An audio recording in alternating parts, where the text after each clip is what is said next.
Siguro sasang-ayon naman kayo pag sinabi ko, ang pagiging public servant, dapat maging natural ka. Hindi mo kailangang magyabang, hindi mo kailangan magpasikat, hindi mo kailangan magdunong-dunungan. Just be yourself, be humble, at magtrabaho ka lang ng maayos. Sinawa, kung hindi na ako itong nakilusunta ba, gusto ko na.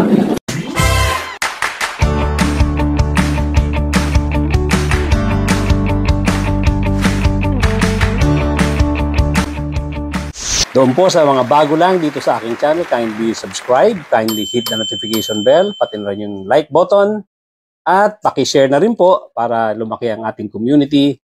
At tuloy-tuloy na po tayo sa ating topic for today. Yung pagkakadala ni Bryce Hernandez doon sa Pasay City Jail, masyadong ginawang malaking issue nitong si Marcoleta. Bro, kinusot yung kinukustaran, chef. At kinusulta kasi yung speaker. Hindi ako kinusulta ako. Hindi mo kailangang masyadong i-emphasize ang iyong pagiging abogado at kung ano man ang iyong profesyon. Maging natural ka lang at gawin mo ang trabaho mo bilang isang public servant honestly and sincerely. Makipagdebate ka kung kailangan base doon sa iyong pag-aaral na tama. Hindi yung pipilitin mo maging impressive ka para kumbinsihin ang mga tao na ikaw ay magaling. Ako, wala rin nagkasulta. Si speaker. Ano, sa Francis Weber. O, di ako nag-desisyon. Tapos na sa konsulta yung sinasabi mo, sinakonsulta ko. Ito yung kailangan nga eh. Ay, ito sa power. Ito kung siya. Ito yun. Pero ito consultation. Consultation. Dinan dito. Hindi na ito consultation yung maliki. Hindi ka gusto. That's just the condition that you say. Senate. Oo. Kaya nga, pero hindi na siguro po sa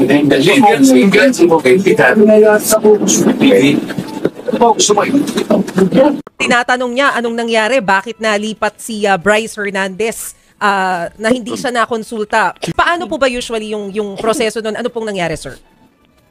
Wala naman sa rules na ako dapat konsultahin ko siya. Ang Senate President ang may may cargo noon eh. Saka nung gabi na nung September 9, hindi na siya chairman ng Blue Ribbon, ba't siya kukonsulta eh? Kaya nga, lalo na nga yung lalo na kapag yung power sa rules mismo ay nasa Senate President. Oh, ano yun ha? Wala akong bina-violate na rules doon ha. It's just a matter of sinunod ko lang kung ano yung mga patakaran. Ang importante is still under our legal custody. Ang ginawa ko, gusto kami ni Senator Sabili, pinadala ko sa Pasay City Jail. Tama, yun may reklamo pa rin pa sila. Ibig sabihin, pag may reklamo pa rin sila, ibang usapan na to, nagsasour graping na lang sila. Ito ang sinasabi natin na bad example pagdating sa pagiging humble at pagiging simple, pag-aaral ng maigi dahil dapat magsasalita ka dyan sa Senado, alam mo lahat ang issues na binabanggit at pinagsasasabi mo. Bakit ko nasabi yan? Kasi ang dami niyang banat dito na nagiging trying hard siya. Itong sila Senator Ping Lacson, itong sila Senate President Tito Soto, mga veteranong senador, mga statesman, humble at ginagawa ng tama ang mga trabaho nila. Itong si Ping Lacson, pag humarap ito at nagsalita sa plenary, nagsalita sa hall ng Senate, alam ang sinasabi niya. Pinag-aralan niyang mabuti yung mga sasabihin niya. Ganon din itong si Senate President Tito Soto. Hindi ito magsasalita, hindi bubuka ang bibig nito kung alanganin siya kung hindi niya pinag-aralan ng issues. At ang rules diyan sa Senado, kabisado niya sa tinagal-tagal ng panahon na nandiyan sa Senado at naging Senate President nga siya in the past. At ngayon, siya na naman ng Senate President na pumalit nga kay Chis Escudero na maraming nagsasabi, maraming hindi nagkakagusto sa performance nitong si Chis Escudero, ganoon na rin sa performance ng Senado. Dahil nga naging biased ang mga pagkilos nila, ang mga pinagsasasabi nila ay papunta sa pagsuporta diyan kay Digong Duterte. Kayong mga public servant, lahat kayo dyan ay pasahod ng mamamayang Pilipino. Dapat kayo, ang kinikilos nyo, ang mga pinagsasasabi nyo ay para sa taong bayan. Hindi para sa isang pamilya, hindi para isang tao na inyong hinahangaan. Bukod sana yung paghanga at bukod yung ginagawa nyo serbisyo sa pagiging public servant. Sinasabi ko nga itong si Senator Ping Lacson, pag humarap dyan sa plenaryo, pag humarap yan sa hall ng Senado, preparado yan, sigurado. Nowhere in our rules can I find a provision on a motion to dismiss as submitted by the honorable gentleman from Tarlac. Neither is there a supplementary application of the rules of court to offer a space for such motion to dismiss, except perhaps in the committees performing their legislative inquiries in aid of legislation. Obviously, we are now assembled in plenary, not as an impeachment court, but as a legislative body, and I cannot relate to a motion in this plenary to an issue that involves a collective decision that falls solely and exclusively under the jurisdiction and authority of an impeachment court. Back to my previous question, Mr. President, anong gagawin natin sa motion to dismiss? How do we deal with it? We are in plenary as a legislative body. We're not an impeachment court. So yun ang tanong ko po, Mr. President. Yun ang essence ng aking parliamentary inquiry. It is true that the motion to dismiss is not part of our rules. But it is part of our rules po yung pagiging suppletory application po ng rules of court. In the rules of court, yung korte po can motu proprio dismiss a case kung wala pong jurisdiction. And considering that the rules of court has become part of our rules, that's why I use the motion to dismiss. Pag wala pong jurisdiction, halimbawa, sa isang korte, collection case po ito, 5,000 pesos po yung pinal niya, dinismiss po ng court kahit hindi pa sumagot yung kalaban, Mr. President, kasi ang jurisdiction po ng korte hanggang 3,000 lang. Ganun po ibig sabihin nun. Minsan po, wala pong, hindi po verified yung complaint, dinismiss. Sa motu proprio, talagang dinidismiss. Paano po kaya kung sinabihan pa nga na the Senate didn't acquire jurisdiction over the case? Mas lalo po sigurong dapat nating panindigan na talagang i-dismiss na po natin, Mr. President. Senator Lacson is recognized. Again, I refer to our rules, Mr. President. Wala rin po ako makitang suppletory application sa rules of the Senate pagdating sa plenaryo. Pwede pong gamitin ito sa mga committee hearings, inquiry in aid of legislation. But we are not there. We're here in plenary. Maski po basahin natin na 100 beses ang ating rules of the Senate, wala pong suppletory application sa ating rules. Thank you, Mr. President. The point of Senator Lacson insofar as that is concerned is well taken. Nag-aral yan, nag-research yan, alam niya yung kanyang mga sinasabi. Kaya nga, pahiya siya dyan. Isa siyang abogado, sinupalpal siya ni Ping Lacson tungkol sa issue na yan. At sinabi nga ni Senator Ping Lacson, wala sa rules natin yan bilang isang Senado. Wala sa rules natin bilang mga senador dito sa plenaryo. Wala. Yung sinasabi mong motion mo to dismiss the case of Sara Duterte. Umirit pa itong si Marcoleta. Kasi nga napapahiya na siya eh. Kasi lider-lidera nito eh. Siyempre, sa grupo nila, siya lang ang abogado na pinaka-senior. Siya lang ang senior na abogado. At hindi naman siya basta-basta lang dahil ang tagal sa Congress niyan. Kaya lang, sinasabi ko nga, bilang public servant, tanggalin mo ang yabang sa katawan, Marcoleta. Magtrabaho ka lang na maayos, pag-aralan mo mabuti yung mga issues dyan, bago ka humarap.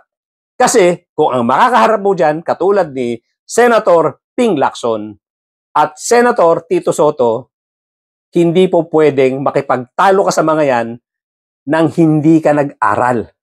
Tandaan mo yan. Dahil itong mga senador na to, mga veterano ito, nag-aaral ito bago humarap dyan sa pagkikipagtalo. Tandaan mo yan. So, ilang beses ka napahiya. Ilang beses ka na napahiya dyan.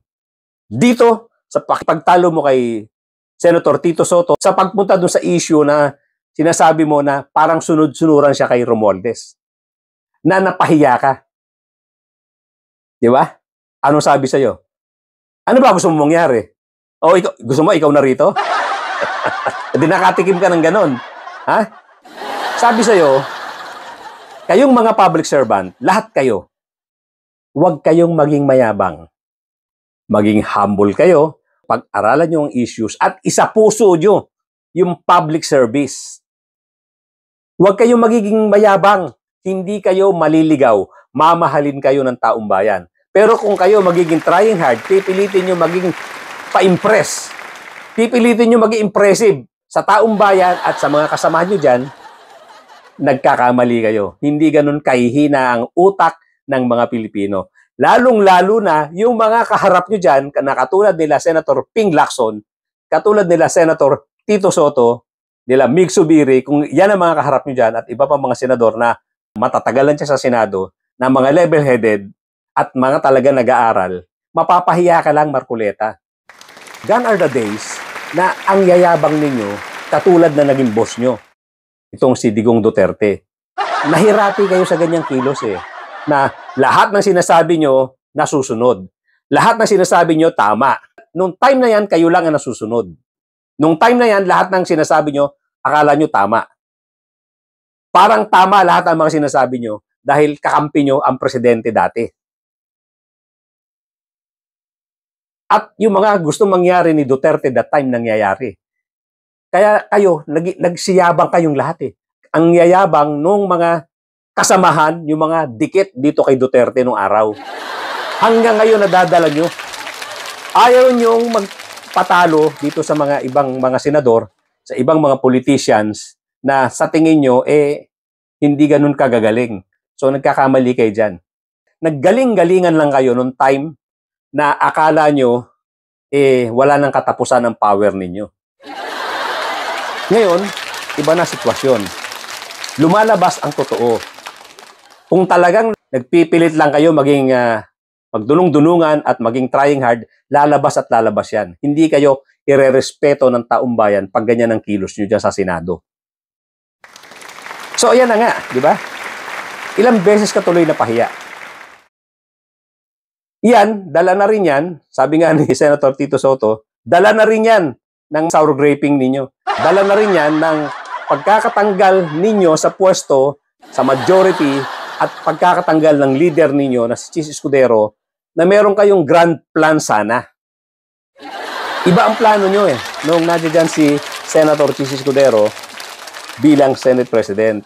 Na kayo ang nasusunod, pati yung impeachment proceedings, hindi nyo na pinapatuloy. Ang gusto nyo na nga i-dismiss. Isa yan sa pinagtalunan nyo ni Senator Ping Lacson na napahiya ka dahil wala sa katwiran yung side mo. Lahat ng tamang posisyon na kay Senator Ping Lacson. Sablay lahat yung katwiran mo. Napahiya ka bilang isang abogado, tinalo ka sa diskusyon, tinalo ka sa karunungan nitong non-lawyer na nag-aral. Pinag-aralan yung issue. Kaya nga sinasabi natin, kayong mga public servant, tigilan nyo na ang pagiging mayabang katulad ng dating yung pinuno.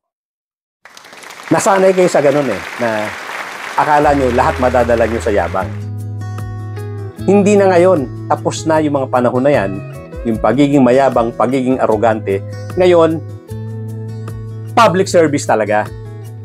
Ibigay nyo ang tama sa publiko, ibigay nyo kung ano man yung pinanumpaan nyo bilang public servant, trabahuin nyo na maigi, magpakasipag kayo, pag-aralan nyo maigi ang mga issues, at ibigay nyo ang serbisyo sa mamamayang Pilipino. Hindi puro yabang lang. Hindi po pwedeng lahat ng gusto nyo masusunod, kagaya na nga nung time na nandiyan si Digong Duterte na inyong leader, lahat ng gusto niya mangyari, pinatutupad nyo. At pinatutupad ng mga taong nakapaligid sa kanya. Pati mga malalaking politicians natakot. May mga pinatumbang malalaking politicians itong si Digong Duterte, yung presidente nyo, nung mga panahon na yan. Kaya nga nagsiyabang kayo kasi ang tingin nyo na kay Digong Duterte, Diyos. Kung ano yung gusto niya, siyang nangyayari. Ayaw na natin bumalik sa ganyang klaseng sistema. Hindi na ganyan ang presidente ngayon.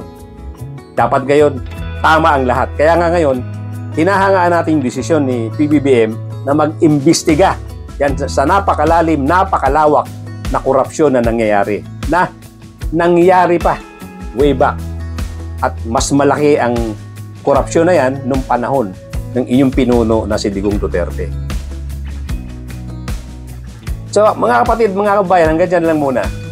Thank you so much for joining me today at wag po natin kalimutan na mag-subscribe. Kailangan po natin ang subscription ninyo.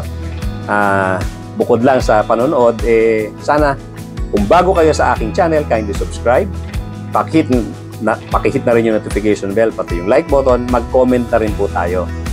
At pakishare po natin sa ating mga kapatid, mga kaibigan, sa ating mga kamag-anak, sa ating mga kakilala itong episode na to nang sa ganon marami makarinig, makaalam ng ating mga pinag-uusapan dito.